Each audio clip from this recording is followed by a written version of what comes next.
देखो YouTube पे जो लोग ये निठल्ले बैठे हैं जो कमेंट करते हैं ना कि अंबेडकर साहब की बुराई करते हैं, कर लो यार, तुम बिस्तर पे लेट के चाय पीते हुए मोबाइल में इंटरनेट डलवा के आराम से ये कमेंट करो। तुम्हें नहीं पता है किस संघर्ष से बाबा साहब अंबेडकर ऊपर आए और उन्होंने भारत के लिए क्या किया।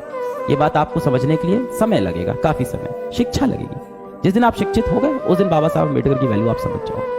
जिस इंसान ने भारत का संविधान बनाया, जिस इंसान ने लोगों को हक दिलाया, उसकी मैं बहुत इज्जत करता हूं। कई लोग आरोप लगाते हैं कि अंबेडकर साहब केवल दलितों को सोचते थे। अगर दलितों को सोचे रहते ना, केवल दलितों का सोचते रहते ना, तो वो भी जिन्ना की तरह इतना पावरफुल थे कि अलग बना ले सकते थे। वो भी देश प्रेमी थे। समझ में आया कि नहीं आ गया?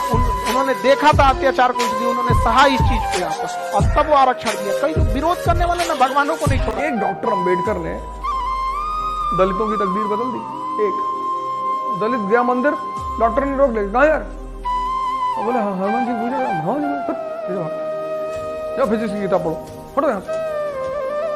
अब नेता कह रहा है चलो फिजिक्स पढ़ो, केमिस्ट्री पढ़ो, भागो।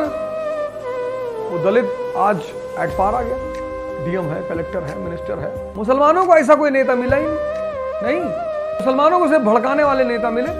तुम्हारा धर्म खतरे में है कि फिजिक्स की किताब जला के धर्म बचाने चले गए। भीमराव अंबेडकर साहब की जो सोच थी ना, वो 200 साल आगे का बात बोलते थे, और जो उनका विरोध करते थे ना, वो 200 साल पीछे हैं। समझ में आ गया? ट्रक का माल टेम्पू में लोडे नहीं होता। समझ में आ गया कि नहीं? बस अब भीमराव अंबेडकर को समझने की क्षमता सब में नहीं है। वो जो भी बातों को बोला उन्होंने, वो 100-200 साल आगे तक का सोच के बोला। आई तो जो है तू नहीं बकलेल भीमराव अंबेडकर पे सवाल खड़ा करता है। ये तोरा कौन सी पता है? तो जेंडर पढ़ा, अंबेडकर को पढ़ा तो मैं अम्बेडकराइट भी कुछ होने लगा, क्योंकि तर्क है ना। अब डॉक्टर अंबेडकर को आप सीधे खारिज कर दो, उतना पढ़ा लिखा आदमी पूरे संविधान सभा में नहीं मिलता हमें। जिस आदमी के पास पीएचडी भी 2-3 पीएचडी की हो, जिस आदमी ने, हम तो एक में इतना मतलब फूल जाते हैं। जो आदमी इकोनॉमिक्स में 2 पीएचडी कर चुका हो, लॉ में पीएचडी कर चुका हो, उस आदमी की, और वो भी पीएचडी ऐसे नहीं कि ठेके पे करवाई हो, यहाँ तो ठेके पे हो जाती है पीएचडी। कोलंबिया से की है, लंदन स्कूल ऑफ इकोनॉमिक्स से पीएचडी किया है, वो मजाक तो है नहीं।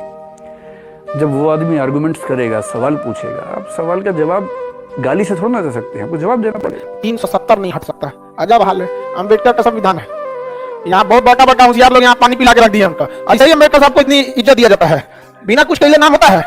आज भी लोग, उनके विरोधी भी उनका नाम इज्जत से लेते हैं। ये थी अंबेडकर साहब की खासियत। आप कितना भी कर सकते हैं, आप अंबेडकर से कितना भी विरोध कर सकते हैं, लेकिन मजबूरी होगी आपको इनको इज्जत देना।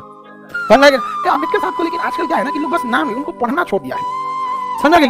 उनको ना यूज करना सीख गया अंबेडकर साहब को, जबकि अंबेडकर साहब इस्तेमाल हो रहे हैं। जबकि अंबेडकर साहब से लोगों को सीखना चाहिए। इतनी विषम परिस्थितियों में उन्होंने पढ़ लिख के कितना आगे गए। केवल ये नारा लगा देने से नहीं होता, तो ये सब शिक्षा के चीजों को समझना चाहिए। तो जम्मू कश्मीर के नेता गया था कोर्ट में, मारा 6 महीने जेल में। लेकर भगवान तक बना सकता है, इतनी पावर है एजुकेशन में। इसीलिए मैं डॉक्टर अंबेडकर को बहुत मानता हूँ, बहुत। मतलब मैं जहां भी बोलूंगा, एक बार मैं डॉक्टर अंबेडकर का नाम लूंगा ही लूंगा। उसकी सिर्फ एक वजह है कि दुनिया में जितने भी सप्रेस्ड लोग हैं, सप्रेस्ड, वो आदमी जातिवादी नहीं है। और अंबेडकर जी को आप किसी जाति में ब्रांड नहीं कर सकते। वो आदमी हर उस आदमी के लिए सहारा है जो इस जीवन में अपना मुकाम बनाने के लिए स्ट्रगल कर रहा है। और उनकी एक लाइन है जो मेरे ज़हन से शायद ही, और उनसे कभी नफरत मत करना।